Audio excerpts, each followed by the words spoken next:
इस आप नतीजे एक जनप्रतिनिधि हैं और आपके ऊपर चार्ज गैंगस्टर का लग जाता है। देखिए, बहुत सारे लोग ये नहीं समझ पाते। यही हमारे देश का असली लोकतंत्र है। किसी के विरुद्ध भी कोई आरोप लगाया जा सकता है।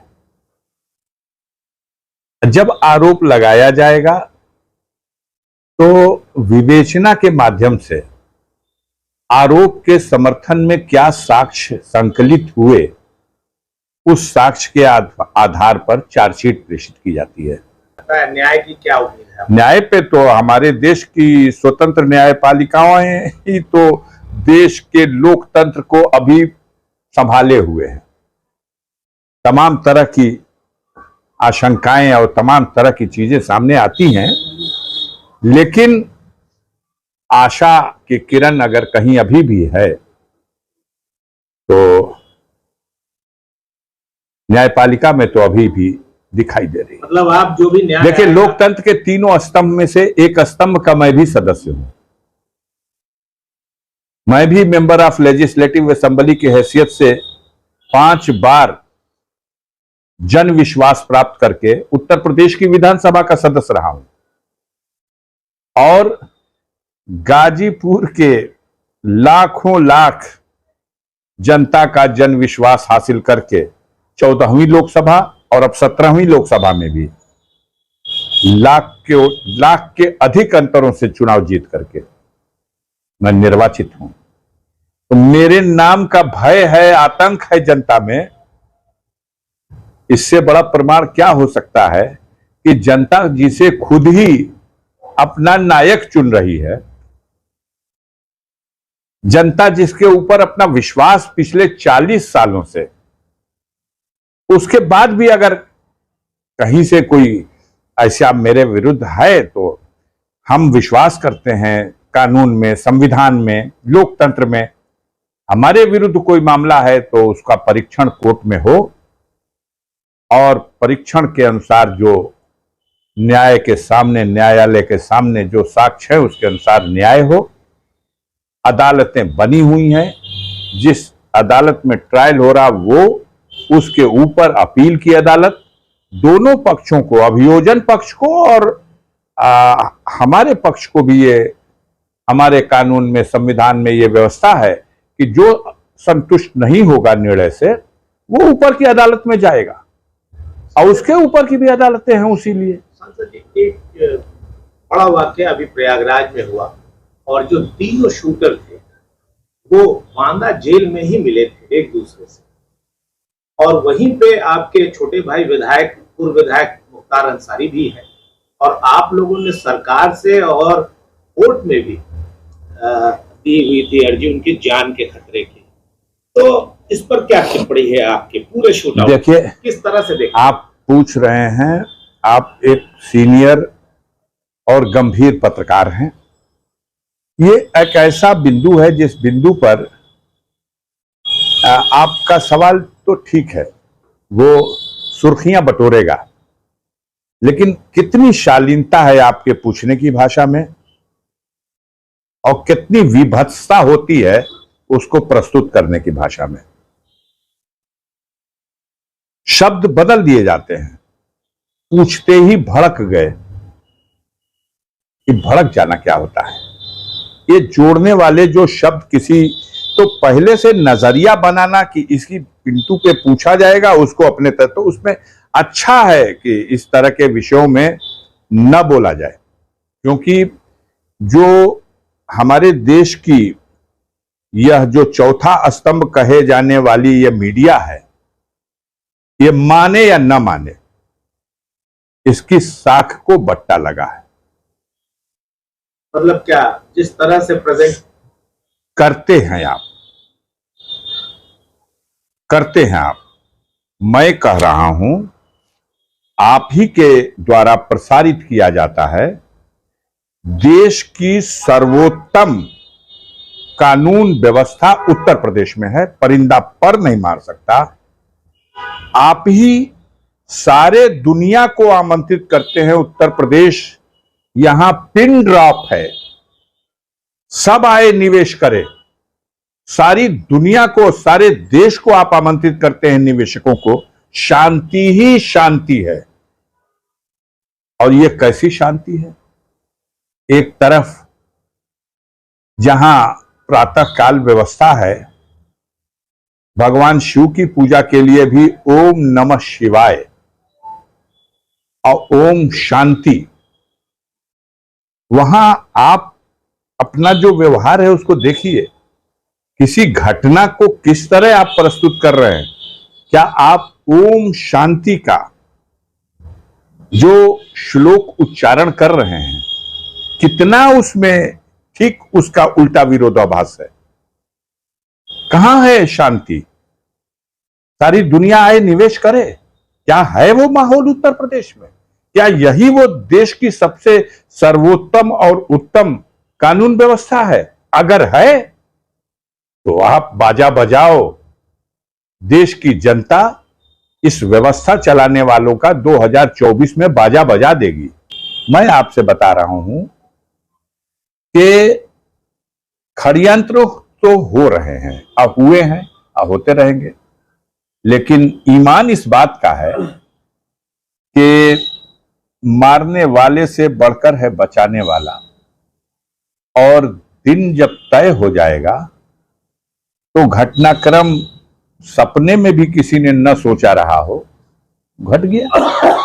अनहोनी है जो घटना हुई उनके साथ, लेकिन अगर इसकी निष्पक्ष जांच होगी तो आप भी हो, मैं भी हूं, ये सारी स्क्रिप्ट सब पहले से तैयार थी। इतने शानदार वो वेपन जो मिले, और वो 3 ही मारे हैं। हमें तो कोई बता रहा था कि 5 लोग शूट किए, 3 के लिए ये भूमिका थी, जैसे सबके काम बांटे गए थे, उनमें 3 के लिए ये भूमिका थी। उनका ये रोल था कि तुम लोग जल्दी जल्दी जय श्री राम का नारा भी लगाना और सिलेंडर भी करना, और जब वो गिरे पड़े हों मरणासन स्थिति में, तो दौड़ दौड़ के उनके ऊपर भी फायर भी करना, ताकि जल्दी जल्दी फिल्म भी बना के दिखाया जाएगा यही तीनों हैं, यही तीनों। और एक के सिपाही 2 आदमी को अखबारी में ऐसे पकड़े जैसे कबड्डी का मैच खेल रहा हो।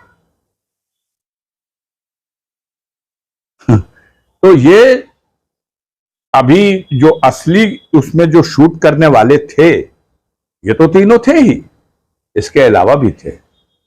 ये जांच का विषय है कि उस समय, उस दिन किसके जिम्मे कानून व्यवस्था थी।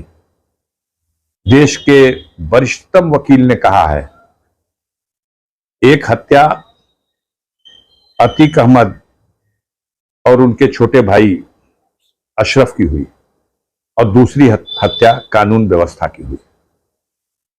और आज ही मैं देख रहा था, इस पर भी किसी दार्शनिक ने आज ही कहा है कि वो जो जनाजा था वो अतीक अशरफ का जनाजा ही नहीं था, वो हमारे देश की कानून व्यवस्था का जनाजा था। हमें शर्म ना आए, हम बेशर्म हैं। हमें बेशर्म बनाने के लिए आप ही लोग हैं। हमारी बेशर्मी को भी आप हमारी उपलब्धि बताते हैं। अरे साहब, आप तो बाप रे बाप, इसी तरह बाजा और गाजा बजता था रावण के अहंकार का भी, कंस के अहंकार का भी। इसी तरह का जब भी सत्ता की ताकत पर इस तरह की घटना को कोई न्याय कहता है, तो कहीं ना कहीं ऊपर सबका भी मालिक बैठा हुआ है, हर हुकूमत का हाकिम भी बैठा है। राजनीतिक व्यक्ति से आप पूछ रहे हैं तो बयान किसका आएगा? किसी का बयान नहीं आ रहा। आप जाके पूछते हो प्रोफेसर राम गोपाल यादव से, आप जाके पूछते हो माननीय अखिलेश सिंह यादव से, आप जाके पूछते हो जिससे आप पूछना चाहते हो। नहीं, लोगों ने सुरेश खन्ना से पूछा, गिरिराज सिंह से भी पूछा, बहुत सारे सब लोगों से पूछा, सब लोग बोल रहे हैं, सब बोल रहे हैं अपनी विफलता को, किसी की विफलता को आप उपलब्धि बता दो। आप ही तो आंकलन कर रहे हो कि इसका फायदा मिलेगा कि नहीं। मरवाओ, अगर फायदा मिल रहा मरवाने से, फायदा मिल रहा लोगों के घर गिराने से, अब तो पता 24 में लगेगा। इसका राजनीतिक लाभ आगामी लोकसभा में मिलने वाला है किसको? अब इसका आपको लगता है कि राजनीतिक लाभ नहीं, मानवता को शर्मसार कर देने वाली घटनाओं का राजनीतिक लाभ न लेना है और न उस पर हमें चर्चा करना है। इसकी राजनीतिक लाभ के लिए नहीं कर रहे हैं। या तो हम कहें कि हम व्यवस्था बनाने में अक्षम हैं। मेरा मकसद किसी को गाली बकना नहीं है, लेकिन जिसको आप एक अच्छी चीज के रूप में प्रस्तुत कर रहे हो, बच्चों के सामने, महिलाओं के सामने जो दृश्य आप टीवी में परोस रहे हो, एक अनजाना सा तनाव, एक अनजाना सा वातावरण में टेंशन, खौफ, ये किसके लिए पैदा कर रहे हो? अपने देश के लोगों में तनाव पैदा करना, ये किस सब समाज ने? लेकिन आपको, आपका चैनल कहिएगा इसी में चल रहा।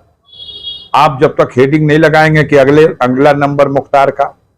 मैंने कल एक पत्रकार बंधु से कहा था, यह बात आपने हमसे पूछी धमकाने के लिए, या ये बात आपने पूछी कि किसी की कांस्पिरेसी में आप सम्मिलित है इसलिए आपको पता है, या ये बात आपने हमसे कही इसलिए कि अमुक व्यक्ति ने हमको ऐसा करने के लिए बताया है? तो आप बताइए। नहीं नहीं नहीं नहीं, हम कुछ नहीं ऐसा। तो ऐसा नहीं तो ऐसा सवाल क्यों?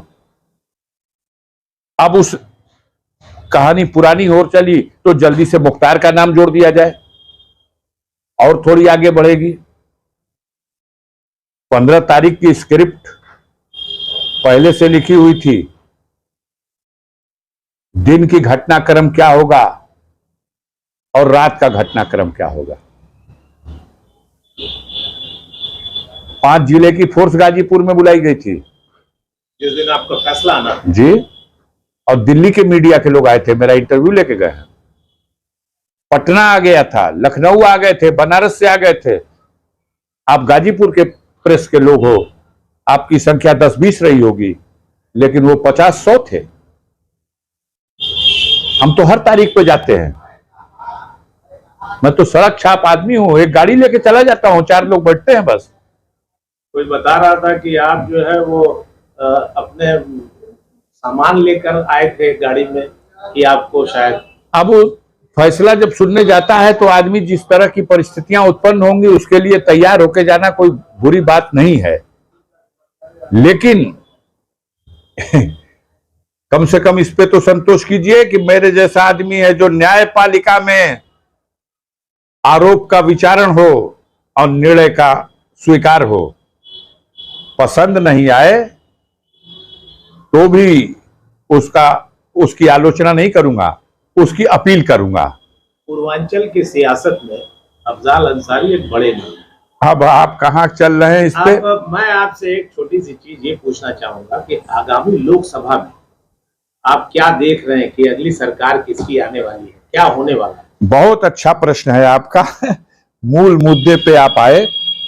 मैं आपसे ये कहना चाहता हूं कि उत्तर प्रदेश की बात अगस्त में करूंगा, क्योंकि उत्तर प्रदेश में 2024 के चुनाव की असली पटकथा किस तरह से सेना बनेगी ये अगस्त में तय होगा। अगस्त से पहले देखते रहिए, जो दृश्य दिखाई दे रहा है उसमें कुछ असली भी है और कुछ नकली भी है। लेकिन बाकी देश के ज्यादातर हिस्सों में 5 प्रदेशों में तो चुनाव चल रहे हैं। अभी कुछ प्रदेशों में चुनाव हुए। हिमाचल प्रदेश में, जहां भारतीय जनता पार्टी नारा देती है कि हिंदुस्तान से कांग्रेस विहीन भारत बना देंगे,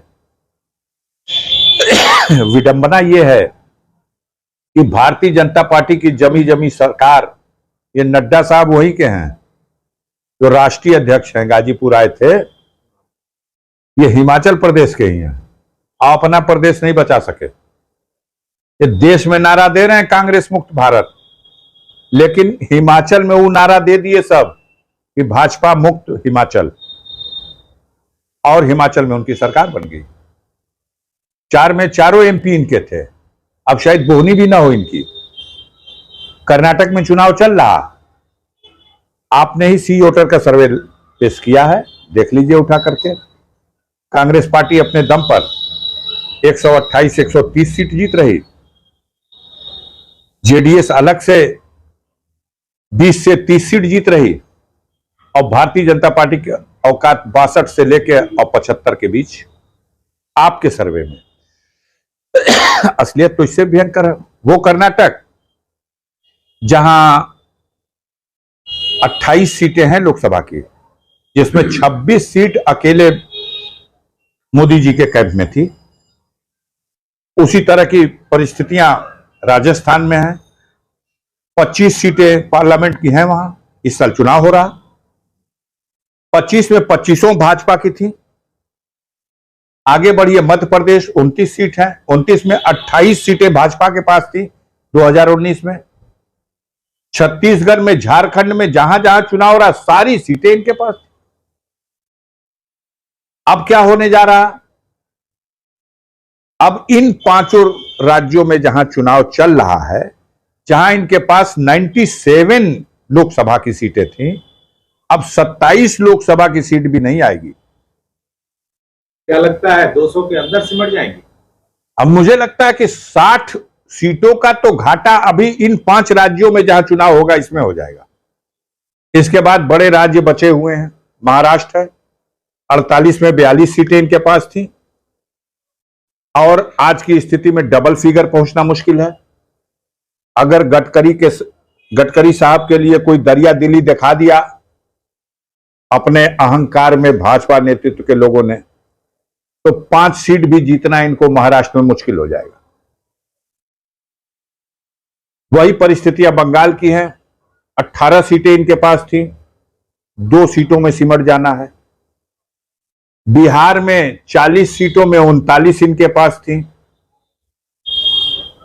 जो हालात बिहार के दिखाई दे रहे हैं, जिस तरह प्लेटफॉर्म बना है, अंडर 5 स्कोर हो जाए। उत्तर प्रदेश में क्या लगता है? उत्तर प्रदेश में अभी तो हम कहते हैं 80 सीट है, 81 सीट भाजपा के खाते में लिख दीजिए। इससे ज्यादा तो नहीं, 66 तो पहले ही मिली हुई है, इस बार 81 लिख दीजिए। लेकिन कहां का घाटा पूरा करेंगे यूपी से? कर्नाटक का घाटा, कि महाराष्ट्र का घाटा, कि राजस्थान का घाटा, कि बिहार का घाटा, कि बंगाल का घाटा? कहां का घाटा? मतलब आपके कहने के अनुसार आज की डेट में मेरा कहना है कि अगस्त में वो तस्वीर सामने आएगी कि ये सब कुछ काम नहीं आएगा। सर अगस्त नहीं क्यों? अगस्त क्रांति, अगस्त भारत के राजनीति में किसी क्रांति के लिए एक सबसे शुभ मुहूर्त अगस्त को माना गया है, और हमारे उत्तर प्रदेश में और खास तौर से पूर्वांचल में अगस्त क्रांति के लिए एकदम, आपको मालूम है देश में क्रांति बाद में हुई, देश आजाद हुआ 47 में, और उत्तर प्रदेश का ये पूर्वांचल 42 में 18 अगस्त को झंडा उंडा कांग्रेस का लहरा दिया और ब्रिटिश हुकूमत का झंडा जला दिया। चलते चलते सर एक अंतिम सवाल, 29 तारीख को फैसला आना है, उस दिन अफजाल अंसारी कोर्ट में मौजूद रहेंगे? एकदम रहेंगे, और टीका टिप्पणी आपसे भी कृपा पूर्वक अनुरोध है कि फैसले को लेकर टीका टिप्पणी मत कीजिए। जो चीज सामने आएगी उसको खबर बनाइएगा। ये तरीका गलत है कि आप भविष्य को खबर बनाना चाहते हैं। आप बना लो, कयास लगा लो, लेकिन हमारे मुंह से कहलवाओ, ये कतई उचित नहीं।